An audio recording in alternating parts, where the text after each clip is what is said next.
Now, if you go on over to the coasttocoastam.com website, take a look at the pictures of the futuristic time travelers that Dr. Bruce Goldberg has sent us. Dr. Goldberg conducts hypnotherapy here in the Los Angeles area, specializing in reincarnation, time travel, soul healing. Dr. Goldberg has been inducted into the International Hypnosis Hall of Fame. He has written a number of books, more than 21 books now, and dozens of scientific articles on his work. He's been on numerous television programs, was on with me on the Sci-Fi Channel. Here he is back on Coast to Coast, Dr. Bruce Goldberg. Hey, Bruce, how are you? Just fine. Thank you, George, a.k.a. Dexter Monterey, Yes. for your kind introduction and the privilege to reincarnate on Coast for the 51st time. I love it. You know, the older I get, Bruce, the closer I'm getting to being Dexter Monterey.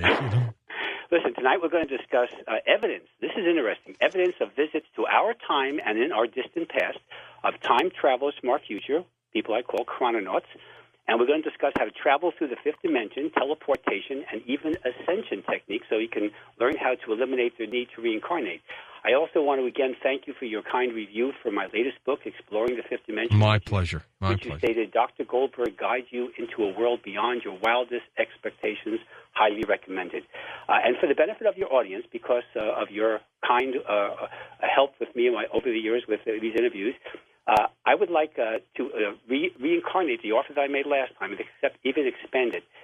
Those of your listeners that order my Exploring the Fifth Dimension book directly from my site or through the mail, they will get a free Fifth Dimensional Travel CD, and the first 200 orders that come in, I will throw in a second free CD, Access the Akashic Records, which is how I got your future life as Dexter Monterey, so they can do that themselves. The futuristic talk show host. Yeah, you got it, with the one-piece jumpsuit and and everything else. And the hologram, let's not forget that. The pictures that you sent us that we have on the coasttocoastam.com website, let's go through some of those. Okay. And how did you come up with them? Well, basically what happens is that I was able to, over the many years, let's deal with the human time traveler on the lower left-hand corner, the pure human, as I call that. That's actually a real time traveler by the name of Traxa, Traksa, and he came to me, about maybe 12, 13 years ago, more, almost 14 years ago, and he told me that I said, what's the relevance of your name? And he says, well, we take our names to represent our mission. And if you spell his name backwards, it says Ask Art. And one of his goals was to introduce me to Art Bell and eventually your network. Ah, perfect. So that's Traxxon. Now, the pure human time travelers. Now, let me just quickly describe. Sure. Time travel will be discovered in the year approximately 3050 by a man named Tatos. That's T-A-A-T-O-S. These chrononauts originate from, again, the 31st century to the 50th century, and through the use of hyperspace engineering, these time travelers, or as I call them, chrononauts, have mastered the art of entering the fifth dimension, traveling back in time to our century and beyond. In addition, they have been also part of some of the abductions that people have reported over the years. And just as a side note, July is the most common month of the year for abductions. The 24th of the month is the most common date for abductions, and the most common day is a Wednesday. Thank goodness, this being July, the 24th is a Saturday. Why that date? It's just the way statistics come in when they report. 6 to 8 million Americans have been abducted, so we have a lot of numbers on this. Sure. So, okay, now the purpose of these time travelers is actually to facilitate our spiritual growth towards ascension, the idea of perfecting the soul so you don't have to reincarnate, and because they're us in the future, so they have a vested interest that we don't kill each other off and we don't do stupid things, But let's deal with the time travelers. The first, the pure human that I described in the lower left-hand corner, as you look at Figure 1, those of your listeners with the computer and go on the gallery. This is Traxxon, but basically he represents between 6 and 7 feet tall. These gentlemen are. They're blonde and blue-eyed for the most part. The reason why other races aren't used, they have used them, is because they tend to get killed when they go back in time into primitive civilizations. So they tend to use more of the Caucasians. They're not trying to be racist, just trying to keep the guys alive. They're usually tan. They're clean-shaven. They always wear a white robe, dressed in a white robe. Now, in the upper left-hand corner, there are the grays, which are the classic Steven Spielberg grays. They're large black eyes, 3 to 5 feet tall with grayish skin, no earlobes, 4 fingers and toes.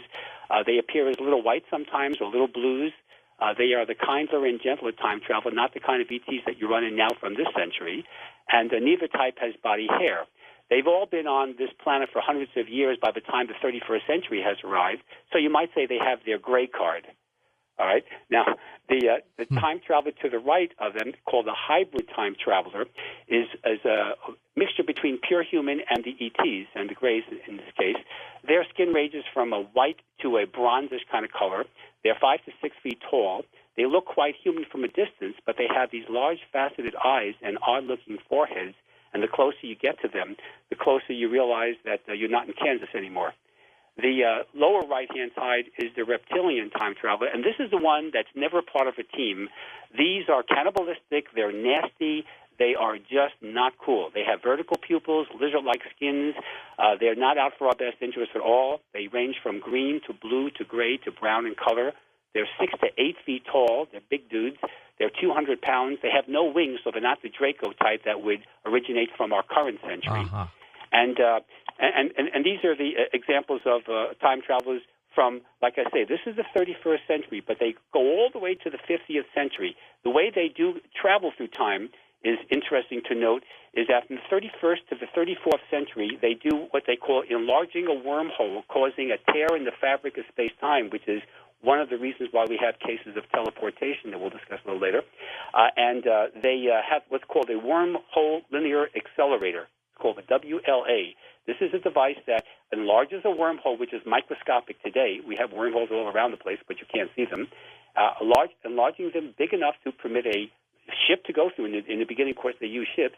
And this is used from 31st to the 34th century. By the 35th century, teleportation will be involved, which does not cause tears in the fabric of space-time. Interesting. And therefore less problems. And the teleporter is a device that these more advanced 35th century plus time travelers will use. It attaches to a belt like a little cell phone, allows time travel, and a red dot indicates that the time traveler is actually still alive, and they have a chip that surgically implants under the skin to code this device, so only the time traveler can use it. You can't just steal this device and teleport any way you want. Time travelers also have a device called an intergalactic line healer, which is like a pen-like flashlight that can regenerate lost limbs or bring a dead person back to life if initiated within 24 hours of death. And this is called quantum healing. So this is a quick survey of what time travelers are like.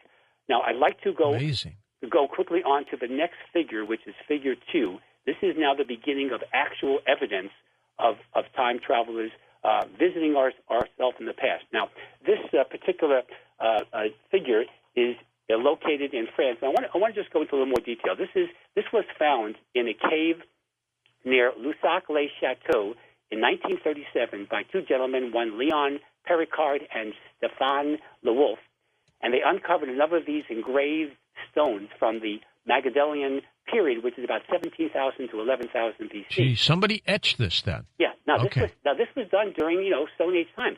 The flat stones showed men and women in casual poses wearing robes, boots, belts, coats, and hats. The one you see, this figure 2, is an engraving of a young lady who appears to be sitting and watching something. She's dressed in a pantsuit with a short-sleeved jacket, a pair of small boots, a decorated hat that flops down over her right ear and touches her shoulder. Resting on her leg is a square, flat object with a flap that folds down the front. Could be a pocket on the pants, right? It's actually a modern purse. It looks like a modern purse, actually. Yeah.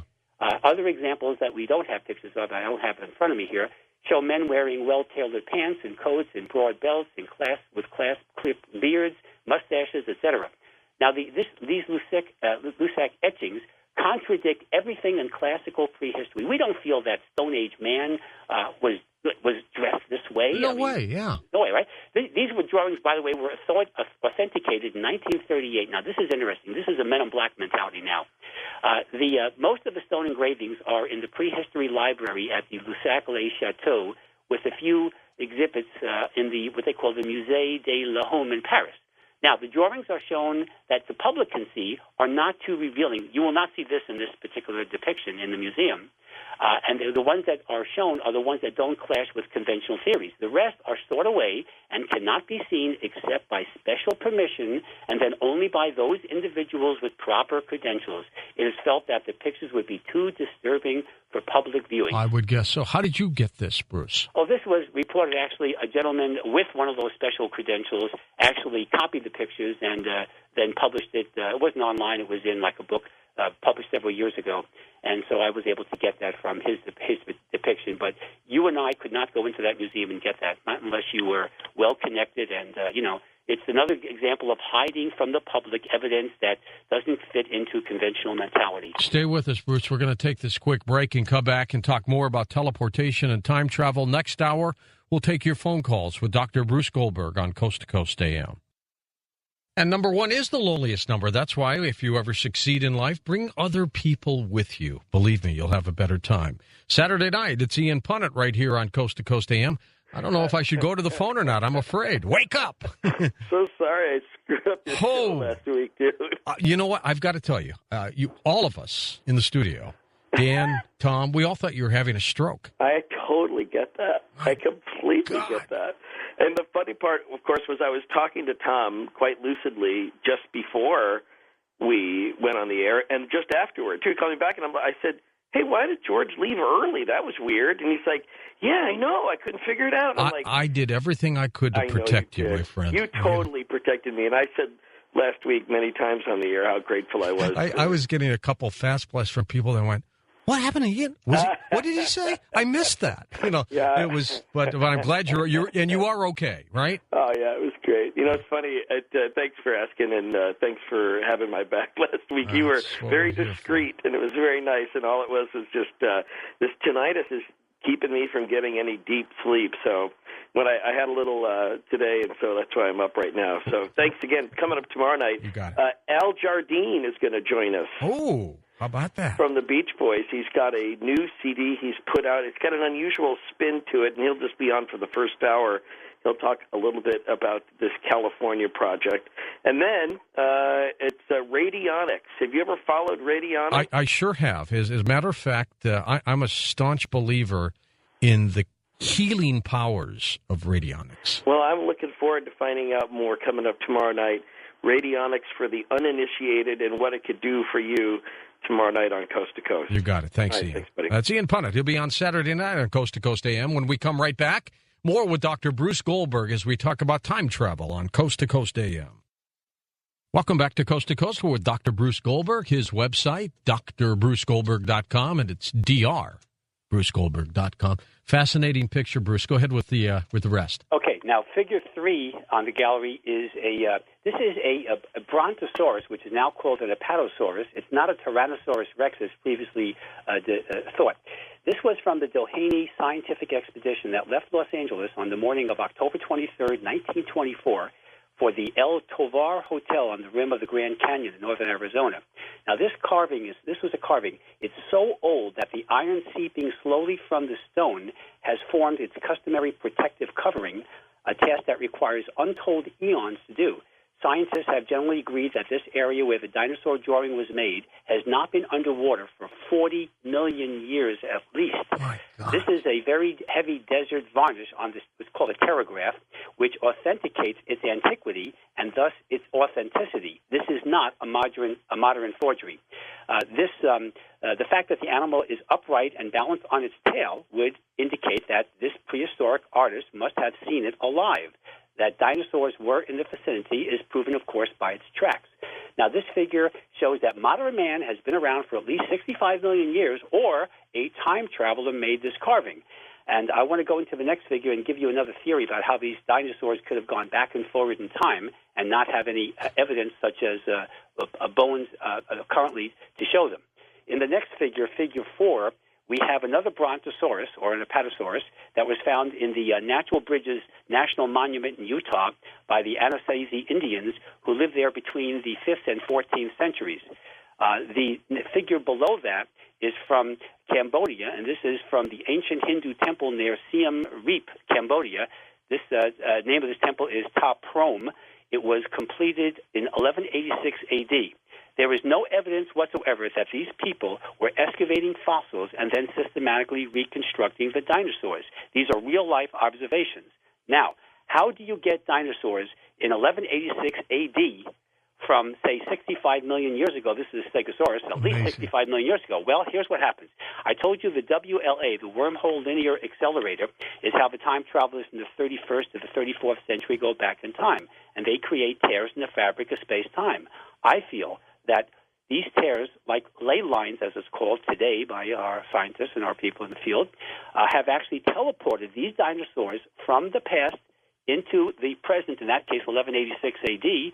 People observed it, and then the dinosaur re-entered that tear in the fabric of space-time, went back to its 65 million plus BC, and died there, leaving only fossil evidence rather than the bones it will leave if it was just around 1,000 years ago. That is dramatic. Oh yeah, this is heavy. This is heavy stuff. Now, these, by the way, the breaches in the fabric of space-time is not uncommon in astrophysics and quantum mechanics.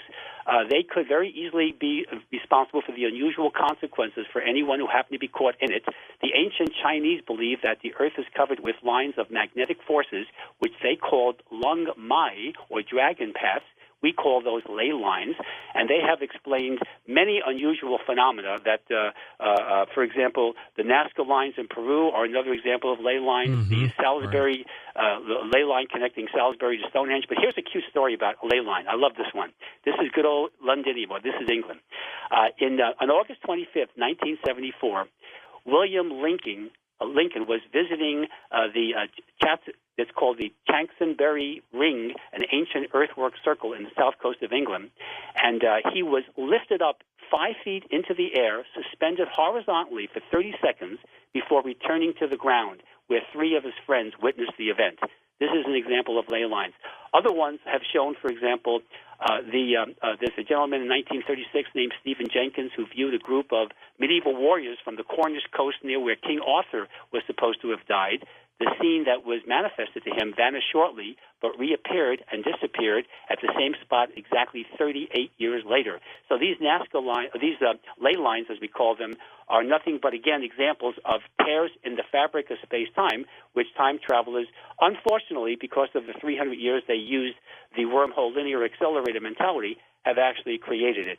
And one last figure before we discuss some of the other aspects of this is figure 5, which is, I love this one. This was the one, I have briefly discussed this before. This is the Dendera room in room 17, the lower crypt from the Dendera temple in Egypt. Oh, yeah, Cairo. that's right. And this dates from the Ptolemy era, which is 300 BC to 30 BC, ending with, of course, Cleopatra, the 8th here. The goddess Hathor is who this is dedicated to. Now, if you look at this figure, the bottom of it, you'll see this like braided cable. Engineers and scientists have shown that the only use for braided cables is electrical mentality. The large objects that you see, these tubes, are actually primitive Crookes tubes, which are primitive TV sets. This whole scene generates electricity, or let's just say represents the generation of electricity on this conservative level. On the more extreme level, it represents television in ancient Egypt. Well, maybe it's a projector system.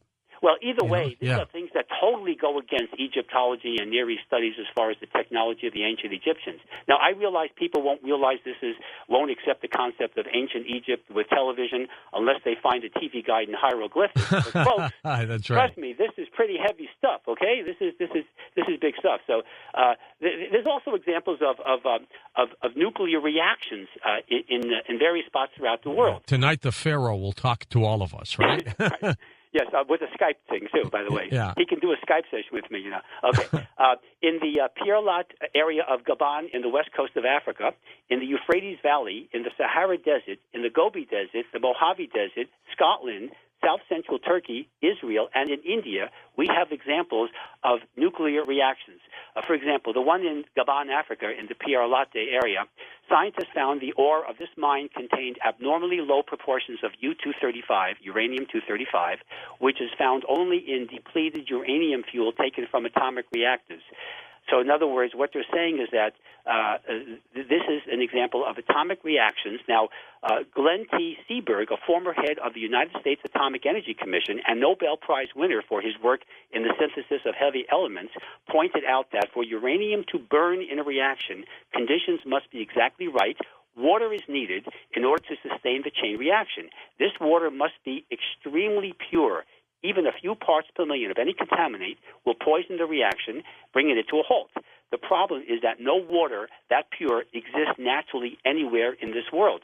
So these 9 areas in the world where you have these nuclear reactions or these nuclear mentalities, for example, in the Sahara Desert, in the Arabian Desert, you have 7,000 miles of this blackened and shattered stones, like glass that's created when you have a nuclear reaction in sand, that could not have been done from a meteor or any of these natural explanation that scientists like to come up with. A volcano, a crashing comet, or a meteor is not going to cause 7,000 miles of fused green glass, which is what you see in the Arabian desert. That's right. Here's examples of, again, nuclear reactions. You have to have advanced technology. Time travelers from our future, as well as ETs who have advanced technology because they are a lot older than us, are the only natural, logical explanation to explain this. So here's an example of what we call evidence of time travelers. Now, I like, again, your listeners to experience them. Those listeners that don't have computers, so they can't see these figures, and that's always a problem. I'd like to give any of your listeners who don't have a computer, please, if you have a computer, don't call me. All this is on the website. But if you don't have a computer, if you call my 800-527-6248 number, which is 1-800-KARMA for you, the number 4, the letter U, I will send you a packet which will have a free fifth-dimensional travel exercise so you can experience going out of the body, and the first 200 of those callers will also get the access to the Akashic Records exercise so you can confirm George's future life is Dexter Monterey, as well as your own future lives. So those are the examples of that. And also, I've gotten several emails from your listeners. They want to know about speaking engagements, and I will be at the Conscious Life Expo, which I'm sure you will be too. Yes. And the LAX Hilton on October 15th to the 17th. I'll also be there again next February for those of... Oh, that one I don't know if I'm going to be there. The one in February I go to. Yeah, that's the one that... Yeah. The one in February is like Valentine's Day, the 11th to the 14th. Yeah, that range. Yeah, that one I'll be at. And of course, information is on the website. And those of your listeners, listen to this. The ones that live in the subcontinent of India, I'm going to be in Bangalore, India, September 16th. What are you doing there? I'm doing workshops on past life regression, future life progressions, and I'll be seeing private patients there. A very interesting group has invited me there, and I decided to work on my Indian accent and go to Bangalore, India, and I'm looking forward to it. It's a 5-star hotel. It's a lot of fun. I've never been to India. Call in when you're down there, would you? Oh, okay. That should be fun. Yeah. That's where I'll be more than happy to do that. So anyway, what I'm trying to do here is show you the information here that these time travelers, people can make fun of it all they want to. The technology we have today is not just from nice research centers. These time travelers can communicate with us and do in our dream levels at night. They travel through the fifth dimension. And we're going to be discussing fifth dimension in just a moment here. So basically, when people come up with this brilliant, wunderbar idea, when they come up with some great invention, like an iPod or something, it's not just because they have done a lot of work. Yes, they have, but somebody has whispered in their little ears in the middle of the night when they weren't aware of it. Those were time travelers from our future. So if they dream of things like that, maybe it's being implanted in their brain, huh? As a matter of fact, yes. As a matter of fact, if you look at the history of scientific discoveries, including organic chemistry, the study of benzene, which developed organic chemistry, which developed biochemistry, which is modern drugs today, pharmaceuticals, you'll find out that the gentleman who did that discovery had a dream that generated the idea of the benzene ring. He dreamt that a serpent was chasing him in the Bavarian mountains in the wintertime. It bit its own tail, dropped dead, and it was a circle, and then he got the benzene ring, and that's the basis of biochemistry today. That was a dream. Many of your discoveries, Thomas Edison with his 1,200 patents, many of those came in the dream levels. He used to use a dream level to actually, he would lie down on his couch in his New Jersey living room and go into an alpha level, and there he would wake up and immediately have his notebook there and come up with his various inventions. So the dream levels are relevant, and those are time traveler context. So, look, I've written 21 books. Since my last, the Exploring the Fifth Dimension book took me like 10 days to write. And the reason why it was so fast was because I was also getting information from my higher self and maybe time travelers. But I know it was all done with the REM cycle and the dream levels at night. So believe me, anyone can do this. And it's kind of fun. By the way, contact with a time traveler. On my website, there are free videos, and one of them is a woman who I was working with up in Seattle, Washington years ago, and she was able to contact the time traveler from our future, as well as go into the 36th century. So they can see that clip on my website. It's about a 2-minute clip with about 12 other clips showing Jerry Springer's past life and several others. So they can What was his? Oh, Jerry was an English knight in the 1600s, and he was saving a damsel in distress. And he was outnumbered by swordsmen because in those days, if you're outnumbered, you basically lose. He was severely injured during the battle, not dead, but he was injured. He couldn't work anymore, and there was no workman's comp in those days. So the woman that he saved took him into the castle, where he lived out the rest of his life like as a butler there. He was able to have his life extended. And at the very end of the regression, I said, Jerry, I said, who is this woman? Let's do a karmic scan here. If you've known this woman whose life you saved and who extended your life and your current life, who is she? And he said to me, and he's on the air, he said, that's my current daughter, Christy. So basically, we have Jerry Springer in karmic family values as a result of past Do you think Leonardo da Vinci was visited by a time traveler? Oh, my goodness. Leonardo da Vinci and a time traveler, but they went to Starbucks. I mean, we're talking about any of the great scientists, Newton, Einstein, Galileo, all of them. Tesla, let's not forget the T-Man. Right. If people think that Marconi developed radio, it was actually Tesla, folks. And the Supreme Court ruled on that. They reversed that patent. It's actually Tesla's invention. So you don't read about that in history books, but that's the reality. No, guys like that were just there's no way in the world that can be done without some sort of help. And I'm not trying to knock the geniuses of these guys. These were brilliant men, but they also had some help. And I mean, Tesla designed alternating current in his mind without even writing it down. You remember the stories about him? Oh yeah, the guy was amazing. I mean, absolutely. And they stole his plans after he died. Yeah, well, of course, Westinghouse did. He came up with the free energy device, which is patented, by the way. There's a patent on free energy device in Denver, Colorado, in like 1905. And Westinghouse, George Westinghouse, the old robber baron, would say, "Listen, Mr. Tesla, you can do anything you want as long as I have the meter and I get paid for this." Exactly. Okay, so anyways, that's a good but basically, point. time travelers have been around, and they travel through the fifth dimension. And what do you mean by the fifth dimension? All right, the fifth dimension is, length, width, and breadth is our three-dimensional world that we live in. Right. The fourth, we can only see three dimensions with our physical eye. Fourth is time, right? The fourth is time, which is a theoretical concept, but it's it's there. And anything beyond time, like people talk about the astral plane, for example, you see, that's the fifth dimension. So or parallel universes we talk about, in my last show we did all this work about parallel universes, which I do discuss a lot of that, of course, in the Exploring the Fifth Dimension book, too.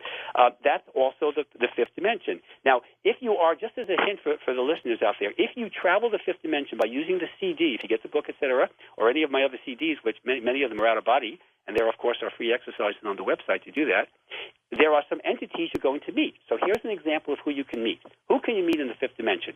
You can meet departed souls. It could be relatives of yours or just people who have crossed into spirit. Okay, they will be traveling into the astral plane when they cross into spirit before they reincarnate. You can meet people who are having near-death experiences, people having heart attacks or whatever. They also go out of the body and are in the astral plane for a while.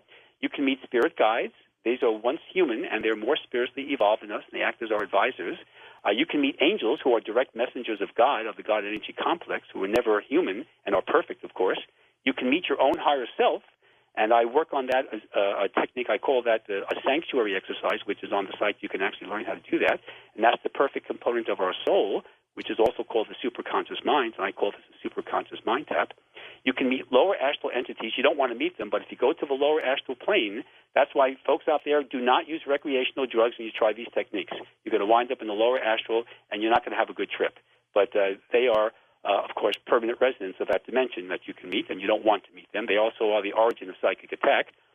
You can also meet fellow fifth-dimensional voyagers. You can meet George's fellow listeners as you're traveling, or maybe me, because I do a lot of, I've been out of the body over 3,000 times in my life. 3,000? 3,000 in the last 35 years, yeah. You can meet extraterrestrials, the good ones especially, like the Pleiadians or the Andromedas or the Arcturians. Those are all positive ETs. Okay, you can also meet time travelers from our future. You can actually learn how to meet a time traveler by, in fact, let me go this too, because people have always... 30 seconds before the break. Okay, if you want to meet a time traveler, use the sanctuary technique. It's on the website. If people have asked me which CD is relevant to that, it's called the Encounter the Goddess. It's a sanctuary. You can create your own fifth-dimensional little, like a den, and you can meet time travelers, spirit guides, anyone you want. It's very simple, and you can meet maybe Traxxer or some of the other time travelers and have a real nice trip and learn to grow spiritually, which is the whole purpose of this. Okay, we'll be back with more with Dr. Bruce Goldberg. We'll also talk about reincarnation, and we'll take phone calls the entire hour on Coast to Coast AM. And we're going to take your phone calls with Dr. Bruce Goldberg this hour as we talk more about time travel and reincarnation right here on Coast to Coast AM. Bruce, what do you mean by ascension in time traveling? What does that mean? Ascension is the actual perfection of the soul, so you don't have to reincarnate. You can either function as a spirit guide like a Buddha, or you can actually rejoin what we call the God energy complex. People would call that heaven or nirvana. And that's the only real purpose of why we are here on the earth or in any other dimensions. We're trying to perfect ourselves and really get away from this, and that's really the big picture. So you're going to remember the basis of reincarnation is out-of-body experiences. When a person crosses into spirit or clinically dies, they go into the fifth dimension. First, they go, unfortunately, to the lower astral plane. Then they go to the upper astral, and then eventually to the soul plane where they eventually will choose their next body, and then they'll reincarnate. But the interim phase is an out-of-body trip, you see?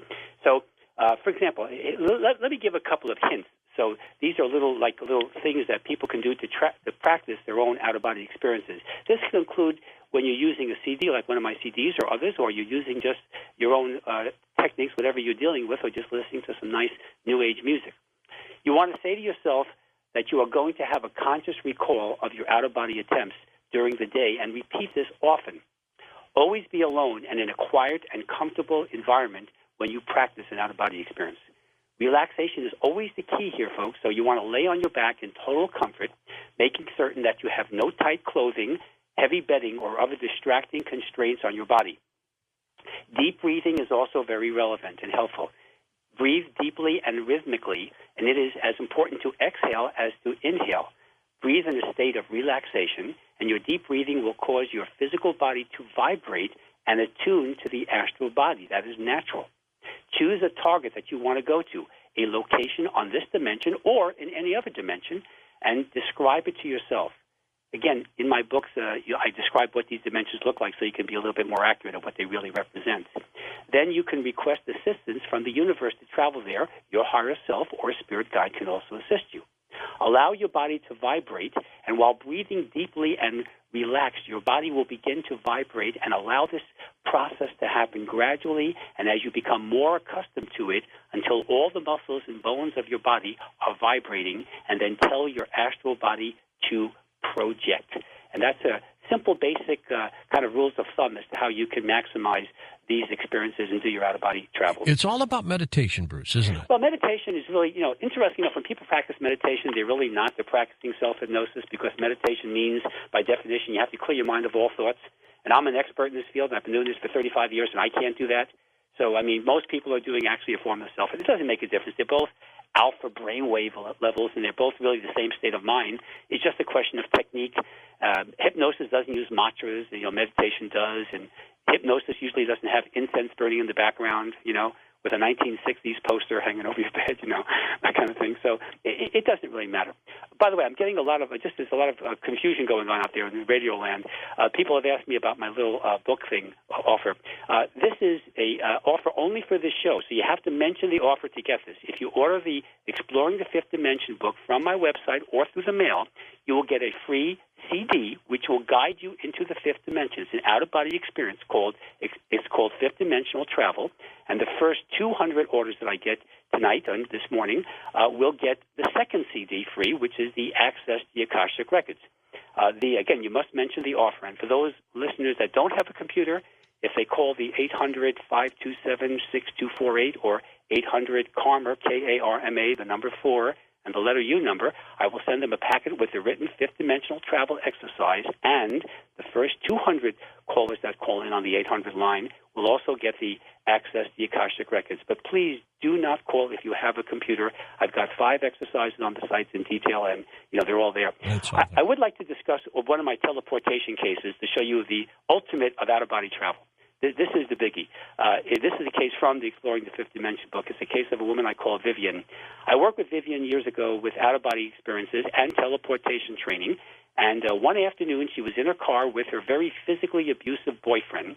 They got into an argument, and her boyfriend, they're on the freeway now traveling. Her boyfriend threw open the passenger door and pushed Vivian out into incoming traffic. Oh, my gosh. Vivian, now this gets worse now. Vivian twisted her ankle and could not run or walk very carefully. She was in pain. So she fell out of the car? She fell, he pushed her out of the car. Right out, okay. Into traffic, right? All she could think of as the cars were speeding in her direction was the post-hypnotic suggestion that I gave her to enter into hypnosis and to teleport. She concentrated on her living room of her apartment, and the next thing that happened was a car slammed on its brakes right in front of her. Now, you have to imagine this. She was observed by both the driver of that car and her boyfriend to literally disappear as the car that was about to hit her went through the space that she was occupying. The car passed right through the spot where she was standing and should have hit her. The next thing Vivian became aware of was sitting in her living room couch with a sore ankle. Vivian teleported from this busy street to her apartment, and there is no other logical explanation to explain this event. The happy ending of this story is that later I worked with her about finding a soulmate for her, and 6 months after this occurred, she broke up with her boyfriend, and about 3 or 4 months later, she met Mr. Wright. You saved her. Well, I didn't save her. Her higher self did. I just connected them together. I'm the social director on the Carmen cruise ship here. Okay? They were married about a year and a half later, and they are quite happy. They've got children, and this is a great case. But the point is that teleportation, folks, is not, I repeat, not dangerous. It's been around all throughout history. And why do we teleport? It's the most difficult thing to do in this field. I can tell you right now, the only reason I can think of why teleportation is possible is because, again, the tears in the fabric of space-time that are caused by, like these time travelers and other events in the universe. It is not like Star Trek. You don't have little sparkles with Scotty, pushing a button. Beaming you up, right? Yeah, there's no beaming, okay? No beaming, folks. You enter into the fifth dimension. There are many cases, and I report them. Of course, the book has tons of them, but I've discussed them in the past, and we'll discuss them in the future about people who've teleported. Vivian is a good example, but there are classic cases. These are people who did not try to teleport. Vivian did, of course. She was using my techniques, but there are people who spontaneously teleport. It's been reported forever. Well, listen to this one. And before we take calls, I have taken some calls during open lines, Bruce. Mm-hmm. One person called, was telling me how he was headed for a head-on collision with another car. He got pushed over by a truck, and he pulled over, and he was in oncoming traffic. He was heading right for another car. He saw the guy's eyes in the other car, and they both had this look of panic. And he said, in a beat of an eye, we went right through each other, and we never even hit. We were just on the other side of each other in our cars. And we pulled over, we got out, we looked at each other, shook our heads, and got back in and drove away. What happened? Did they teleport? Now, this is teleportation, but let me show you where there's another factor involved, which makes it even more relevant. This is a teleportation this was a dual teleportation, okay, simultaneous, if you will. Guess what? I think that this was involved with either a time traveler or a spirit guide or an angel to help this out. Somebody jumped in there, right? Because there's no way in the world. The odds against this happening simultaneously at the exact same moment, like Vivian's case was one person teleporting. It wasn't like the guy who was about to hit her teleported too, okay? If that was the case, that would be a whole different ballgame. No, I think this was, shall we say, of a divine providence here, that some other entity, whether it's a spirit guide or an angel or maybe their higher selves or maybe a time traveler, who knows? Time travelers, by the way, can function like angels. People think they're angels. They're not. There are real angels, folks, but time travelers are not. They're just very spiritually and technologically advanced people from our future. They're us in the future. But what you're reporting, though, is I think, a metaphysical assistance from the fifth dimension via most likely a spirit guide or their higher selves. But in fact, on the earth plane, it was teleportation, yes. Okay, let's go to the calls. We'll go to Columbus, Ohio to get things going. Wildcard line. Chris, you're on with Dr. Bruce Goldberg. Yeah, Bruce, my name is Chris, and I'm in Columbus. I'm desperately looking for some of this time travel information. I've been following different ones. One of the reasons is I have kidney disease and diabetes. I'm looking for a healing through either meditation, hyperdimensional, whatever. I had followed a guy a couple years ago and looked at his stuff. Stephen Gibbs from London, Kansas, had a hyperdimensional resonator machine. Right. Okay, you want to keep away from those kind of machines with all due respect, because, but let me show you what I have a technique called the etheric plane surgery. It's an out-of-body experience technique where you can go out of the body to the etheric plane. The etheric plane is the only dimension that is the only spiritual body that is identical to the physical body. So if you heal the etheric body on the etheric plane, in certain cases, it's not a high percentage, but in certain cases, if the universe permits, you can actually have a healing on the physical plane and therefore cure literally your issues. I've worked with people with cancers and AIDS, and this is the only way that I can explain how they were able to resolve those issues. I have a CD album called the Astral Voyaging Program, which will guide you step by step through that, and the last of the 6 titles is called Advanced Out-of-Body Experiences, and that will help you to go into the etheric plane and utilize the etheric plane surgery. By the way, we can also do sessions by computer. I can do Skype sessions or video cams. You can do actual sessions as if you were in my office, and I do it all over the world. Every day I do Skype sessions. So if you really have a problem with those techniques or with the CDs, you're welcome to contact my office, and we can do an actual session by computer. Bruce, the Catholic Church in St. Louis, they're looking at a case of a possible miracle of a woman who every doctor said, you're going to die from this cancer. And she pulled out of it. She prayed, and she prayed, and she pulled out of it. Now, is that divine providence? Is that help from someone, or is she doing it to herself? Well, remember, it could be a combination. It could be that it could be the time traveler's little intergalactic healer here. That little pen flashlight I was talking to you about. I think it's simply a matter of she wasn't supposed to die. She contacted her higher self. She can pray all she wants. Basically, you're going to get to the higher self, which is an agent of the God energy complex. So really, it's your agent to healing. And because the higher self is perfect energy, it's you and I have our own higher selves. We're all separate. We all have our own unique higher selves. It's perfect energy. It comes from the God energy complex. And what does that mean? It means it's creative energy. I do feel that the God energy complex created all life, not just magical evolution, but there was a certain first cause involved. And so, therefore, if she contacted her higher self, it's creative energy. There are no limits. You can cure cancer and AIDS and kidney disease and lupus and all the fancy diseases that basically kill people. You can do that. So to me, yes, modern medicine will have written her off. I understand that. They would call her terminal, and that would be it. They would say, take a cruise around the world and get your will ready. But she decided not to allow that and to fight it. And those are the people that win. If you just give in and accept your doctor's advice by, I guess that's it, if you become passive, you're going to lose that game. I make this point rather clearly in my Soul Healing book, where the ones that are more active and more rebellious towards just the system and the ones that can do metaphysical techniques are the ones that can overcome very serious illnesses and definitely extend the quality and quantity of their lives. Nancy's in Palm Springs, California. Hi, Nancy. Go ahead. Oh, hello. Yes. I wanted to just share a story that I had an experience that I was actually, it turned out that I was in 2 places at the same time, and I didn't understand what was going on at the moment when it happened. And so I got angry at somebody who told me that I was already there 5 minutes prior. Mm-hmm. And then the following day, I was reading a particular book, and it was a spiritual book, and it was mentioning, that it's possible that you can be in 2 places. Yeah, it's called bilocation. For example, it's called bilocation. This is an ancient. I explained this in my exploring book in detail. Several cases of that. The idea of being there 5 minutes before is a classic case. The Norwegians call it the Vardior. This has been well reported all throughout history, especially in Scandinavia. They have the most literature on this. But this is where you're sending out your astral body. It's not a teleportation.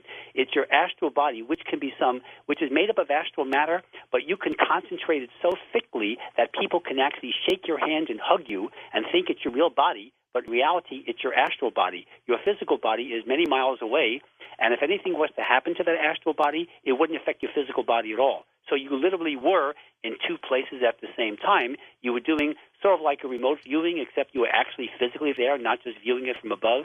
And that's a good example of what's called, just check it out, it's called bilocation. It's been around forever. Bruce, can anything go wrong with these techniques? No, if it was, I would be on the astral plane right now, and I'd be on Ghost Whisperers, Yeah. I mean, I've done this 3,000 times. Van Prague would be talking to you. Yeah, James Van Prague is a friend of mine.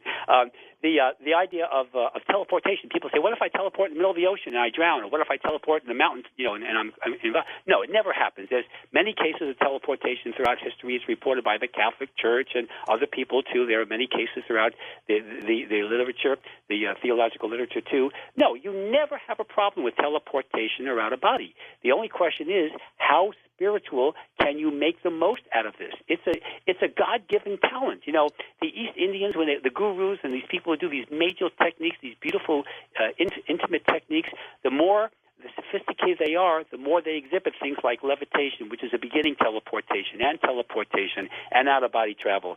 When an Indian guru can go on the mountains of the Himalayas dressed in a sheet in minus 40-degree weather and not die of hypothermia, something's going on. And they do that, and it's been documented. Let's go to first-time caller Bob in Miami. You're up with us. Hey, go ahead, Bob.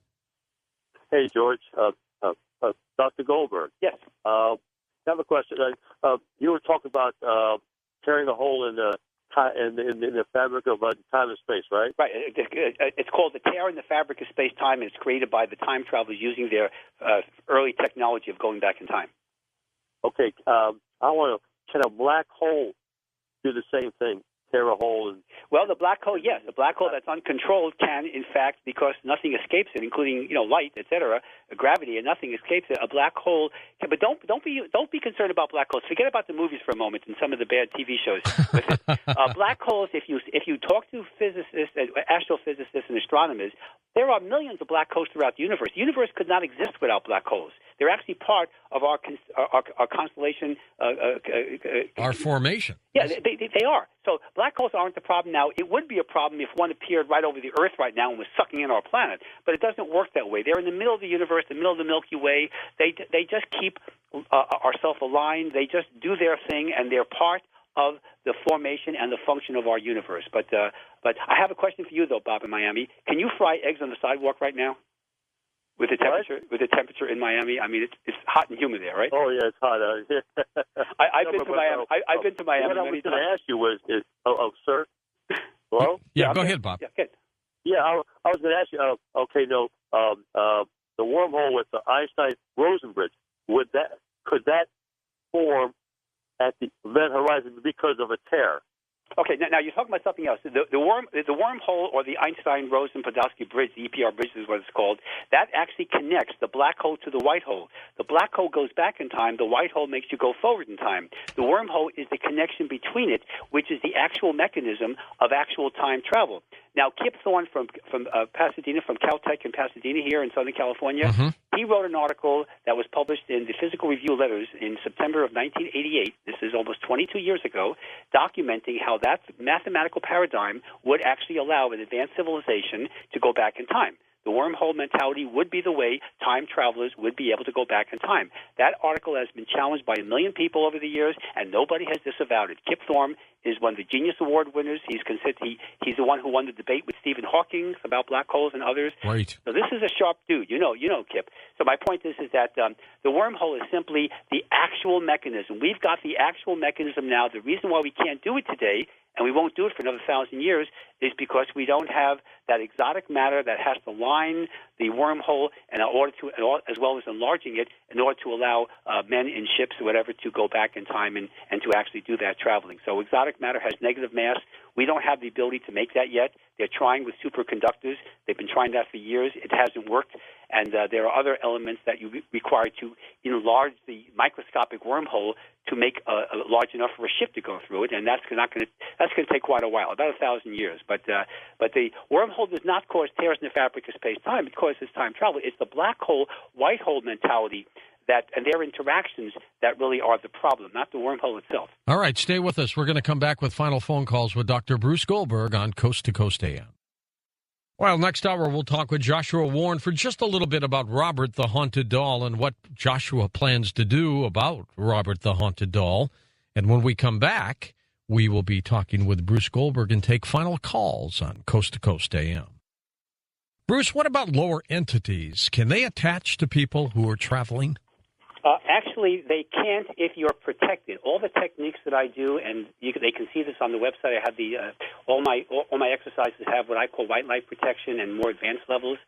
So you don't have to worry about the lower astrals. Now, of course, the only time you'll run into the lower astrals is if you're on the lower astral plane, which you don't want to be in the first place.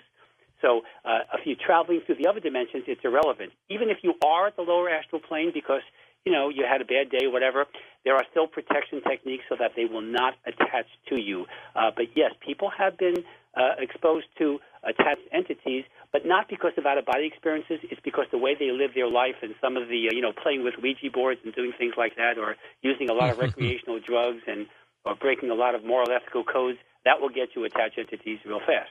Okay, back to the calls we go. We'll pick it up by going to Paul in Columbus, Ohio. Go ahead, Paul. You're up with us. Hello, George. Hi, Paul. Hi, George. Long-time listener, second-time caller here. Great. I actually had a question for Dr. Okay, I'm here, boss. What's up? And I'm not sure if this was teleportation or through time travel, or I don't know what happened. I may take this to my grave, not knowing what happened. But earlier this year, I was with friends, and I feel like I accidentally ran over my friend. However, he got up unscratched, and I don't know what happened. I weighed out. How did you accidentally in your thoughts or vision? How did you accidentally driving onto a skateboard, and he fell off the skateboard. My car was accelerating, and I felt a bump. Okay, so your perception is that you felt that you ran over him with the car, but when you came out of this thing, he wasn't run over with the car, right? No, he got up unscathed. But I mean, did he tell you that he felt the car hit him? He said that he saw it happen, but I don't know. I guess my question would be, can you subconsciously teleport through different times to prevent, series Well, yeah, I mean, George reported actions from occurring. Right, listen, George reported as exactly what happened with two drivers doing that, and I reported the case of Vivian, who was able to use one of my teleportation techniques to avoid a rather serious head-on collision with a car. Yes, it could have been. Both of you apparently, again, had a simultaneous experience. I would like to get a little bit more information about this, though. I know you're kind of like this happens very quickly, and it's very hard to detail this. It's not like a police report here, But if you really felt that you heard a thud, and this person, his bones weren't broken, because you run over a person with a car, they're going to be in bad shape. Something's going to happen. They're going to be carted off big time. So to me, it sounds like the thud that you heard may have been on the astral plane, but it wasn't on the earth plane, because this guy would be in the intensive care unit by now. So apparently something happened in the universe to assist you from not hurting your friend, and of course him from not being trampled or severely injured by this incident. So it sounds like there was some fifth dimensional aspects to this incident that obviously helped your friend and helped you not have to deal with the guilt of rather seriously hurting your friend here. That's when these guardian angels step in, I think. Well, yeah, Bruce, the spirit guides, the higher self, anyone, your higher self is perfect energy. It can function as an angel, or a spirit guide can do this too. So there are times or it could have just been, again, a tear in the fabric of space-time. But when it prevents mutual injuries like this, then I suspect there's some assistance from some other entities. Okay, next up, Gina is in Fremont, California. Go ahead, Gina. Hi, Dr. Goldberg. Hi, Gina. I have a question. So I'm under the understanding that teleportation is done in real time. Could a person with intention possibly travel in the past or in the future for an experience? Oh yes, I've reported many times about the teleportation. When you do teleport, in fact, most of the time you actually will go either back or forward in time. The famous case of the Spanish soldier that I've talked about several times on the show was a gentleman who teleported back in time in 1586 by one full day, 9,000 miles away from Manila, Philippines, to Mexico City. So yes, teleportation. When you enter the space-time continuum in the fifth dimension, you in fact can travel back or forward in time, and most of the time you actually will travel back or forward in time. That would be considered time traveling. Oh, it's time travel. Yes, you definitely are. Great. Well, thank you very much. My pleasure, Gina. Good call. Okay, next up we go to John in Houston, Texas, east of the Rockies. Good morning, John. Good morning from Houston, Texas, KPRC. Super. No, excuse me, KTRH radio. That's right. I'm blind, and I'm wondering if doing some of this teleportation or whatever would help. If you have any records of people being cured of blindness while you're in a plane. Well, blindness is I don't know what was the cause of your blindness, John, if you wouldn't mind. Retinitis pigmentosa. Okay, all right. Again, the only way I know that blindness could possibly be assisted here is with the etheric plane surgery technique. It's a very, very infrequent case where they actually do work. When they work, they're brilliant, but you have to understand this is something that, there are people who have been cured from blindness that are considered miracles even by the Catholic Church, throughout their history too. But again, you need to understand the concept that it is a low percentage situation. But when you go to the etheric plane and you cure or work with the etheric plane body, there are times when you can carry that on to the earth plane. So the answer is yes, but I can't give you any statistics to tell you how likely it would be in your particular case. Okay. How would I pursue this a little bit further? Okay, well, just go to my site, and it's called the Astral Voyaging CD album, and that has all the techniques involved, including the advanced out-of-body experiences.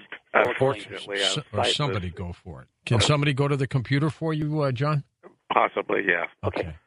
I have somebody that can call my office too. I'll be more than happy to, or you can call my office. I'll be happy to guide you through this. And if you have somebody else, I'll help. I'll make it a little easier for you. Give out your office number, Bruce, if you sure. want. My office number is the 800 line is 800-527-6248, which is 1-800-KARMA, KARMA, the number 4 and the letter U.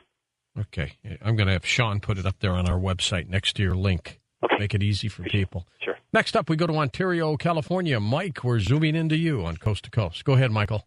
Yeah, I was wondering if these tears in the fabric of space-time, if maybe the Catholic Church and the Illuminati have been having access to them or to it or whatever it is called for as long as we know it, and maybe that's how they or why they demonize it so much, or demonize or even have the word demon associated with any type of Well, I don't know whether that's their mentality, but I can tell you right now, any church or any organization, especially theological ones, anytime anything may threaten their position, for example, if you have like the fifth dimension, or you have other access other than their agents, their priests, for example, and their whole theology, that's a threat to them. So of course they're demonized because it's competition. But again, what difference does it make? There's nothing. Well, it might make a difference for the fact that they use sacred geometry, and it seems like they have tools or something that they have almost an advantage of, where if you have more knowledge about it, they have these tools and these great technologies. John, here's a good example. Back in the early Middle Ages, before the first Inquisitions, which was about the 13th century, the Catholic Church would hire literally and refer people to white witches to do healings. The problem was the witches were too good, so then they burned them at the stake because they were competition. Okay, and then you had the Spanish Inquisition. They got rid of them, huh? Yeah, I mean, it's a question of, it is a bureaucracy, and it does have its own self-interest, and as all bureaucracies do, so it's not just limiting to them. But my point is that, but you look at the history of things, you'll find that there is just a little bit of, a little bit of knowledge will help explain some of the reasons why people do things. Bruce, you taking any look at the Mayan calendar date of December 21st? Well, you and I are going to be in the studio on that. Yes, we are. Friday. It's a Friday night. 21st of December, 2012. Well, we've discussed this before, but remember the issue here is that the Mayan calendar, it's interesting. It doesn't really end. It goes from one phase to another, and the Mayan calendar issue, I hope people aren't freaking out by this. There was one of the Mayan kings, interesting, I was doing some research on this. He was one of the Mayan kings who, of course, was involved with the Mayan calendar. He obviously knew of it, and he was supposed to reincarnate, according to his little mentality, in the year 4772 A.D. So if the Mayan calendar is supposed to end and this world is supposed to go into a black hole, why would one of the Mayan kings think he's going to come around in about, 2,600 years from now? That's a good point. Isn't it? Yeah. So, folks, please don't worry about it. George and I are going to be there. I'll be over George in the studio. We'll be talking about this. We'll be going into cases, we're going into the theory about this, and going in whatever. And we're going to be holding your hands literally, just like I did with the Y2K, where it was Y2OK.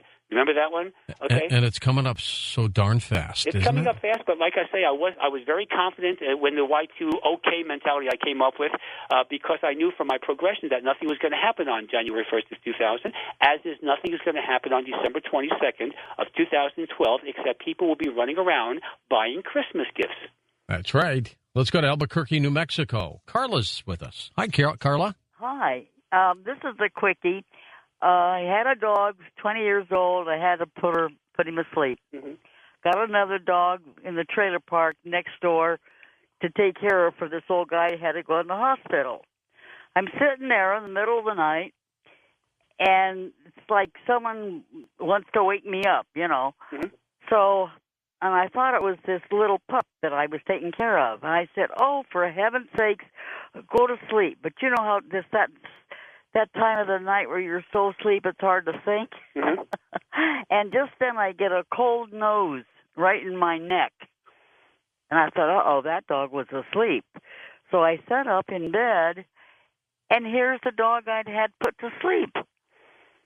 Well, the dogs do have out-of-body experiences, too. You probably had a visitation in a very concentrated astral matter from your late dog. That was like a bilocation, what I talked about before. So he came to me? Of course he would come to you. You were the master. Who else is he going to relate to? He loved you. And dogs, not only do dogs have souls, but... You know, I had my dear sweet dog Phoenix II died in February, and I have a new dog, Karma III, as I call her. She's a 7-month-old puppy now. She's a miniature schnauzer, and she literally is the reincarnation of Karma II that died back in 2007. And the reason I know that is because she passed the Dalai Lama test. She has the same favorite toys, the same mannerisms. She does things that she couldn't possibly have known because I didn't train her to do that, and she actually exhibits the same qualities of the dogs that I had 3 years ago. So dogs do have souls. They do go out of the body. They can reincarnate, and they can reincarnate back to the same master. I believe that. But tell me this. When the dog finally went away, seemed like a long time, probably wasn't. When the dog went to go, you know in Star Trek when they say beam them up? Oh, yeah. And they make those particles of light? The sparkles, yeah, okay. That's what that dog did. When it just disappeared into the sparkles of light, and he was gone. Okay, now didn't that visit by your late dog make you feel better? Yeah. Because you missed him, right? Yeah. Okay, well, that's the purpose. See, the dogs, they're in the astral plane, and they see you as an energy mass. They see you as not as a human being. They see you as a color, your various colors of the astral spectrum, the 7 rainbow colors is what they see. But they sense you just like a dog will recognize you if you dress up in a Halloween uniform by your scent. So he came to you because he missed you, he loves you, he knows you loved him, and it was a time of need for you too, and that's what attracted. Now, you can actually use techniques. You can use some of these out-of-body techniques to do one of two things, to attract his soul energy back again, or to visit him on the upper astral plane and have experiences with your late dog. I have done that with other patients. Well, I did that once about 20 years ago, and I zapped out of my body, and I went so fast, there's no way to describe the speed, and I didn't see stars, but I saw like equations, like scientists write on the blackboard. Right. And zapped up there, and suddenly there was a big tower, and there were 2 suns by that tower. And I got up in that tower, and I looked around, and then I realized where I was, and I zapped back in my body. Remember now, you travel the speed of light. This is called the astral light, is a technical term. So when you travel from one dimension to another, or one part of one dimension to another, you are literally zipping around at the speed of light, which is 186,000 miles per second by our current standards on this planet, in this dimension. So my point is that, yes, you will be zipping around, and that's why it's going to be instantaneous. But my point here is that you can actually send the energy out to attract the soul of your late dog and even learn how to visit him on the upper astral plane, and it's a tremendous experience. It's a very healing experience, and it also shows one of the great advantages of my field, which is the elimination of the fear of death. Because as people get older, they have what we call thanophobia. Mm-hmm. They're afraid of dying. They're afraid of going into a black hole for eternity or whatever, or going to hell or whatever if they're theologically brainwashed. And basically, this is a way of showing you how there is no such thing as death. There's nothing. All it is a change of dimensions. I should have had you on with a guest that I had on earlier this week who claims that if you don't believe in very religious things, you're going to hell. Well, interesting. My comment to that is that, look, I believe in the God energy complex. I believe that God is a perfect being. And I don't believe that my God would not say, if you don't believe in so-and-so, whether it's my alleged son or whether it's another religion, that you're going to hell. That's, 2/3 of the world aren't Christians, I don't think that would be part of the game plan of the science project here. So to me, yes, people have their mentalities and they're welcome to their First Amendment rights, but don't let people, brainwash you into trying to fit some paradigm and scare you with fear, which is the basis of a lot of these bureaucracies, into following some mentality. Because basically, I find that the more religious you find people are, the more hypocritical they can be and the more angry they can be. and the more unhappy they are. And that, to me, isn't a good combination. Naomi is in Fullerton, California, with Bruce Goldberg. Go ahead. Hi. Yes, George, good evening. And hi, Mr. Goldberg, or Dr. Goldberg. Yes, I wanted to ask you just real quickly, do you think that Merlin and King Charlemagne were, especially Merlin, because that influenced King Arthur, was a time traveler? Well, it's a good question. By the way, Merlin wasn't really his name. Merlin is actually a title. If you do the research on that era, he was just like the sage, if you will, or the metaphysician at the time. Was he a time traveler? We don't really know because there's no real hardline evidence or like his body or all the details of his history. Most of it was gotten from the Middle Ages with their elaborations. But for what is described, he definitely sounds like someone who wasn't basically born and raised in a local community in England somewhere. He could very well have been. We just don't know, and there's no way we're really going to find out at this level at this time. But any of these unusual people from antiquity that have done tremendous powers and gifts, something is going on there. They're either from a different either dimension or time travel themselves, or they're highly influenced and trained by them, because this is not something that the average person can do. Bruce, take a minute just to give out your website and any special offers for our Coast to Coast listeners. Hey, thanks. The website is DR, that's D as in David, R as in Robert, BRUCEGOLDBERG.com. The telephone number is 1-800-KARMA-4U, which is 1-800-527-6248. Any of your listeners, they must mention the offer. If they order my Exploring the Fifth Dimension book through the website or through the mail through my office, they will get a free fifth dimensional travel CD, which will guide them out of the body into the fifth dimension. The first 200 of those callers will get a second CD free. That'll be the Access to the Akashic Records. Those that don't have a computer or don't get anything or don't buy anything, they call the office number, they will get a free written exercise about how to leave the body. It's called an out-of-body experience exercise, and the first 200 of those callers for the packet, with the free exercise, will also get a second exercise that will be the Access to the Akashic Records, so they can perceive their own past and future lives. And I'll also, again, be in the LAX Hilton in October, mid-October, for the Conscious Life Expo, and it's always a pleasure to reincarnate with you, George, here. Thank you, Doctor. Dr. Bruce Goldberg, and I'll be back in just a moment on Coast to Coast AM.